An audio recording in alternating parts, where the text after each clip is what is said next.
Можно бесконечно смотреть на три вещи. Как появляется Мадеус на Эрике 6, как персонаж Коста Вика показывает элегантную игру на рапире, и на бездонный кратер, образовавшийся здесь после взрыва моей жопы в начале этого лета.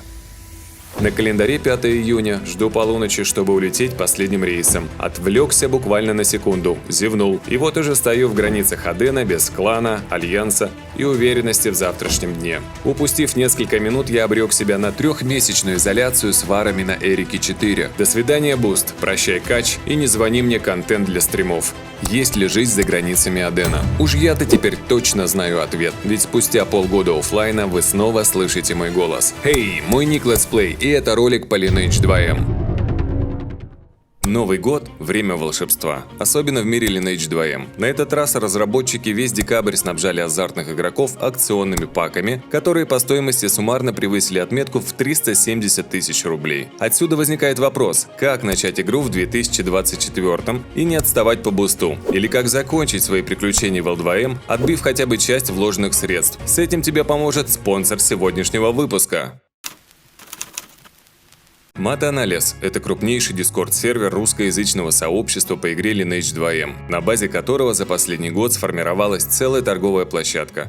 Почти 5000 игроков L2M пришли сюда и остались, чтобы вести свои дела. Переходи по ссылке под этим видео и получи доступ к покупке и продаже персонажей, базе объявлений от участников сообщества и поддержку известного гаранта математика с железобетонной репутацией. Основания для таких громких слов ты найдешь в разделе «Отзывы». Выбирай любой из почти что 2000 накопившихся. Евгений проведет твою сделку от начала до конца, попутно решая задачи любой сложности, тем самым экономя твое бесценное время. Гарант выступает третьей стороной, контролируя выполнение обязательств между покупателем и продавцом. Сканируй QR-код с экрана или используй ссылку под этим видео, чтобы изучить Discord Mata-Analysis самостоятельно. И не забудь, что тебе доступна бесплатная оценка стоимости твоего персонажа. Как сказал бы математик, всем хороших цифр!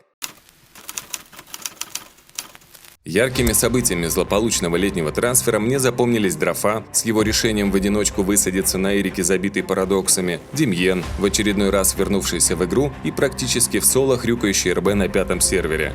Буст ему позволял, да и карта Эльвины тогда была только у самых-самых. Трофи, прилетевший со своими бойцами на Зихард 4, чтобы скрестить шпаги с альянсом Dark Element, NoQ, атаковавший Леону 2. Вскоре на Зихарде собрались все большие альянсы игры – Парадокс, Free-to-Play, Fairplay и Хрюнион. А потом пламя войны охватило и Леону. Подробнее разбирать события минувших трансферов я планирую отдельным выпуском. Покажите лайками, насколько вам это будет интересно и актуально. Лайкать надо этот видос, а еще можешь подписаться на канал.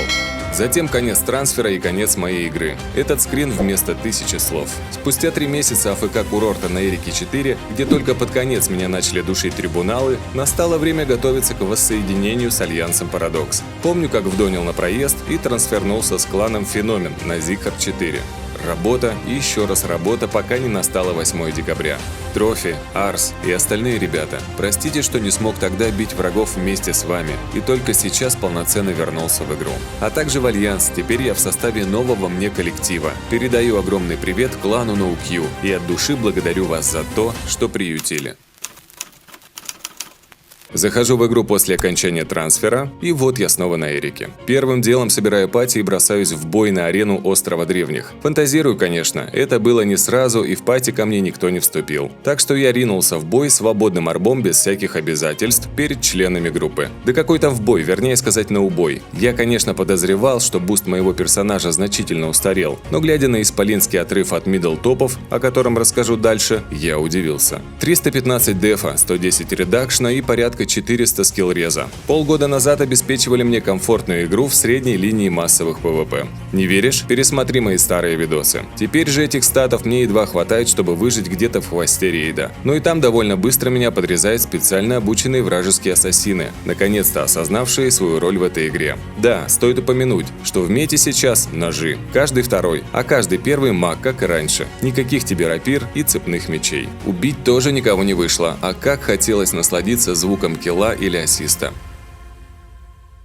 На фиол-карте и без фиол-сапог уже не чувствуешь, что идешь в ногу со временем или с рейдом. Куда ни глянь, одни пятки Эльвины с бонусом на скорость, а если не Эльвины, то Рауля. Новогоднюю гирлянду из золотых карт дополняют более редкие вулканы, которых все равно немало. Еще хочется отметить, что количество игроков, одновременно принимающих участие в массовых ПВП, увеличилось, а само ПВП стало заметно зрелищнее и интереснее. Правда, не без косяков со стороны разработчиков. Все чаще игроки жалуются на сильные лаги, которые возникают из ниоткуда и пропадают в никуда. Бои теперь длятся дольше, что безусловно хорошо. Появилось пространство для тактики. Например, можно разделить рейд на 2 или даже 3 группы бойцов, которые действуют то вместе, то независимо друг от друга. Атакуют врага в тыл, высаживаются ему на голову и так далее. В общем, есть где разгуляться РЛом. Игра отметила 2 года, и, видимо, буст, накопившийся за это время, наконец-то раскрыл перед нами Late Game. Насколько я успел узнать, топы сейчас в среднем 82 уровня и имеют под 5 сотен дефа, 200 плюс редакшна и не менее 500 скилл-реза. Урон где-то 300-400 и точность 400-500. Просто в голове не укладываются эти цифры, особенно вспоминая хроники Герана и начало игры. Такие звезды, как Лулу и Спирит, уже 86-е. Что там у них по статам, я даже представить не способен. Зато это отлично представляет внезапно взошедшая звезда Enforcer, который по силе приближается к Лу. А теперь история. Как-то вечером я залетел в голосовой и позвал мощного ДД убить несколько варов на арене Биоры. Отозвался, конечно же, Enforcer. Внимание на экран, чем обернулось мое желание снять пару кадров и прогнать оппонентов. Помню, весь бой даже говорить не мог, дыхание перехватило. Ладно, не буду затягивать этот ролик. Сегодня я показал и рассказал все, что хотел. Буду благодарен за вашу активность и поддержку канала. Также я нуждаюсь в подробностях о прошлых трансферах и любой интересной информации. Если кто-то хочет помочь и заодно попасть в титры, пишите мне в Discord. Увидимся!